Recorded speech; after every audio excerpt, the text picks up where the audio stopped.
Coucou les lecteurs et les lectrices, j'espère que vous allez bien. On se retrouve aujourd'hui pour parler bouquins et aujourd'hui je vais vous parler d'un bouquin que je dois vous présenter depuis quelques temps. C'est bien sûr un Disney, je veux parler du dernier Twisted Tale sorti, Quand on prit la bonne étoile de Elizabeth Lim aux éditions Hachette et Rose. C'est l'édition collector, donc avec jaspage et couverture reliée, et c'est le Twisted Tale sur l'univers de Pinocchio. Avant de vous présenter un petit peu l'histoire, je vous montre rapidement d'un coup de baguette magique la beauté de cet ouvrage. C'est parti!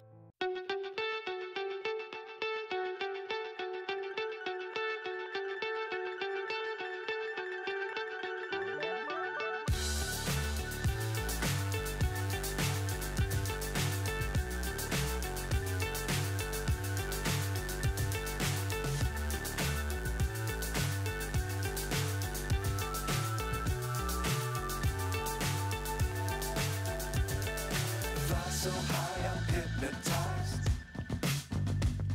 What's up is down, what's left is right. Alors, que raconte ce Twisted Tale là? C'est très simple, on va simplement découvrir l'histoire de la Fée Bleue. Quelle femme elle était avant de devenir la Fée Bleue, qu'est-ce qui a fait qu'elle a été choisie pour devenir une fée et qu'est-ce qui l'a emmenée sur le chemin de Geppetto pour réaliser son souhait et faire de Pinocchio un futur petit garçon. Faut savoir qu'à l'origine, notre Fée Bleue n'est pas une fée, c'est une humaine qui vit dans un petit village avec ses parents, son frère et sa sœur. C'est une jeune fille assez simple qui n'a pas grande ambition, n'a pas d'idée sur l'avenir, ce qu'elle souhaite faire ou devenir, mais souhaite simplement aider les gens autour d'elle, les rendre heureux et faciliter leur quotidien. C'est une jeune fille altruiste au grand cœur, douce, délicate, prête à tout pour rendre les gens heureux.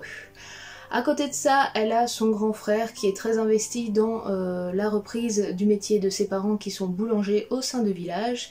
Et elle a une jeune sœur qui, elle, n'a qu'un rêve, un but dans la vie, devenir une chanteuse d'opéra exceptionnelle au sein de sa nation. Pour ça, elle s'entraîne tous les jours au chant, elle a une ambition, un rêve et un but. Elle peut paraître parfois un peu maladroite et donc égoïste et un peu égocentrique sur les bords, puisqu'elle a l'air de s'intéresser qu'à elle-même et à son futur, sachant que au sein du village, rien ne l'aidera à devenir plus tard son rêve absolu. Et donc on va poursuivre notre histoire au sein de cette famille, de ces deux sœurs qui, caractère tout oppose, mais pourtant qui par amour sont très solides, très fortes, et qui veulent continuer de vivre ensemble quoi qu'il arrive pour s'aider, se soutenir. Elle pousse l'autre toujours vers le plus et elle s'accompagne quoi qu'il arrive malgré leurs différences. Et on va poursuivre donc notre histoire et l'évolution donc de notre Fée Bleue au sein de sa famille jusqu'à ce qu'elle soit choisie pour devenir une fée et que là une fissure commence à apparaître au sein de la relation entre nos deux sœurs et commence à compliquer un petit peu l'histoire. Voilà un petit peu pour le résumé de ce Twisted Tale là rapidement, c'est vraiment le tout début de l'histoire, mais en gros on va vraiment suivre l'histoire de la Fée Bleue bien avant Pinocchio et jusqu'à la fin du dessin animé que l'on connaît. Pour les protagonistes, on va croiser énormément de personnages de l'univers de Pinocchio, bons ou mauvais. On va leur ajouter en plus une histoire, une origine et puis un petit peu de background et de caractère, ce qui est très intéressant. Mais l'histoire va tourner principalement entre la Fée Bleue et la Fée Écarlate. Ces deux fées qui ont un lourd passé en commun, mais que aujourd'hui tout oppose.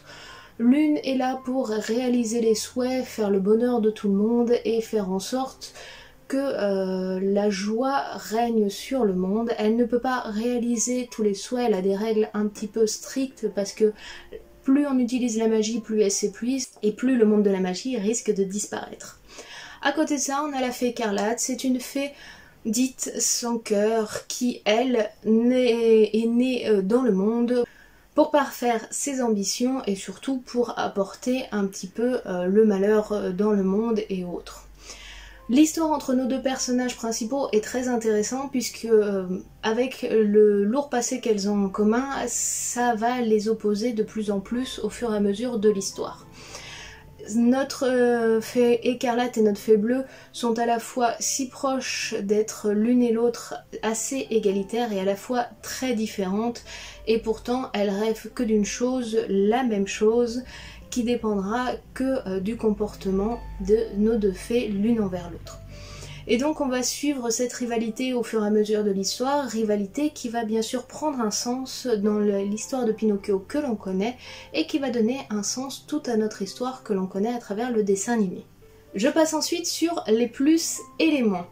Les plus de ce Twisted Tale là, principalement comme je vous l'ai dit, on croise énormément de personnages de l'univers de Pinocchio, personnages qu'on abordait à peine ou qu'on découvrait rapidement. Ici on leur donne un passé, un background, une famille, des origines, une histoire, des caractères, et c'est très intéressant de voir que le développement, comment ils sont devenus ainsi et qu'est-ce qui les a poussés à devenir les personnages que l'on connaît à travers le Disney. Donc ça c'est un plus de revenir aussi loin dans le passé, d'en découvrir un petit peu plus sur différents protagonistes qu'on croise dans le Disney et surtout pourquoi ils ont un tel comportement. Autre gros avantage aussi, ça nous permet de prendre énormément de recul sur le dessin animé de Pinocchio. Pinocchio, dans le dessin animé original, on a donc Geppetto qui fait un vœu, Pinocchio qui devient un peu une marionnette vivante et à qui va arriver pas mal de broutilles, on va dire, des mauvaises rencontres qui vont le pousser à faire de mauvais choix. Et ben là, grâce à ce Twisted Tale là, on a pris du recul sur l'histoire originale et on découvre surtout pourquoi Pinocchio, il lui arrive toutes ces mésaventures au fur et à mesure de l'histoire. Et ça aussi c'est un plus parce que je trouve que ça donne encore plus d'importance à ces différents événements, en plus de l'apprentissage que fait notre jeune marionnette pour essayer de devenir un vrai petit garçon. Du côté des moins, pour moi, le seul un petit peu reproche que je vais faire à ce roman-là, c'est que je partais dans un Twisted Tale et pour moi, il ne fait pas partie de cette catégorie-là. C'est pas un Twisted Tale, ça serait plutôt pour moi un Dangerous Secrets, mais ça, je vous laisserai le lire et le découvrir pourquoi je pense ainsi. Si vraiment vous voulez un petit peu plus d'approfondissement sur cette opinion-là, n'hésitez pas à me poser la question en commentaire, je vous y répondrai, mais je veux pas spoil pourquoi je considère que c'est pas trop un Twisted Tale pour ma part, mais je veux bien répondre à votre question, si vous vous la posez, n'hésitez pas à me demander en commentaire. Et je vais rajouter juste une petite chose, à travers ce roman-là, ce qui m'a un petit peu plus gênée, c'est l'approche de la fée bleue qui est une fée altruiste, aimante, prête à tout pour aider les gens, face à la fée écarlate qui elle ne pense qu'à elle, qui a une ambition, un rêve, et est prête à tout pour réaliser son rêve à elle, quitte à écraser les autres et autres. Ce qui m'a un petit peu gênée dans le développement de ce moment-là, c'est de presque faire sous-entendre qu'être ambitieux ou d'avoir un rêve, c'est un petit peu malsain, c'est un petit peu mal. Au contraire, je pense que on devrait aider et développer les gens qui ont une ambition, un rêve, un enfant qui depuis tout petit rêve et sait au plus profond de lui qui va devenir le meilleur astronaute ou autre, même si c'est extravagant, même si c'est un peu fou, on peut lui laisser les pieds sur terre, mais surtout ne pas le dénigrer ou dire de toute façon tu n'es qu'égoïste, tu ne penses qu'à toi parce que tu ne rêves que d'une chose, c'est de réaliser ton souhait et qu'importe ce qui peut arriver aux gens autour. Je pense que faut prendre aussi cette histoire avec, il faut être un doux mélange entre la fée bleue et la fée écarlate, avoir de l'altruisme et être doux et attentionné tout en étant ambitieux, avoir des rêves et tout faire pour essayer de les réaliser. Un bon équilibre entre les deux peut être intéressant et je trouve que le développement ici manque une petite pointe de ça, d'être un doux mélange entre les deux pour pouvoir rendre le monde encore meilleur, même si je dirais qu'on n'est pas loin d'y arriver. C'est réellement le seul point négatif que je vais avoir dans ce roman-là, donc c'est pas non plus très intense. Si je devais résumer mon point de vue par rapport à ce Twisted Tale-là, donc on a une histoire plus profonde de Pinocchio puisqu'on voit les événements qui se sont passés des années avant l'histoire que l'on connaît.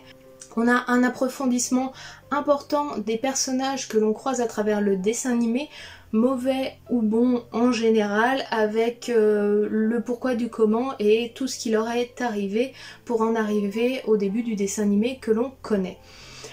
On a une histoire qui est très bien construite et un développement très intéressant aussi de l'univers des fées, comme quoi elles ne peuvent pas réaliser tout ce qu'elles souhaitent. Une rivalité qui existe entre fées qui est très importante, surtout entre celles qui vivent sur la bonne étoile et puis les autres, qui a une importance très forte. Une relation familiale intense entre deux sœurs qui à la fois s'aiment passionnément et à la fois que leur caractère et leur ambition opposent vraiment diamétralement, et c'est très intéressant de voir ce moment-là de lien très fort qui pourtant se délie de plus en plus avec le temps à cause justement d'un caractère si différent. Donc les amis, si je devais vous dire est-ce qu'il faut que vous lisiez ce Twisted Tale là, si vous aimez l'univers de Pinocchio et que vous souhaitez en apprendre un petit peu plus sur les différents personnages humains que l'on croise à travers l'histoire, même créatures je dirais dans l'ensemble, et ben foncez à 200%, vous allez vraiment aimer ce roman là.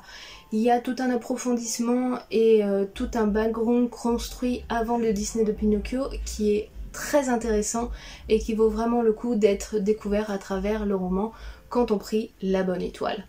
Il fera pas partie de mes coups de cœur de Twisted Tale parce que j'ai du mal à le ranger dans une case Twisted Tale pour ma part, mais j'ai passé un excellent moment et ça reste très agréable.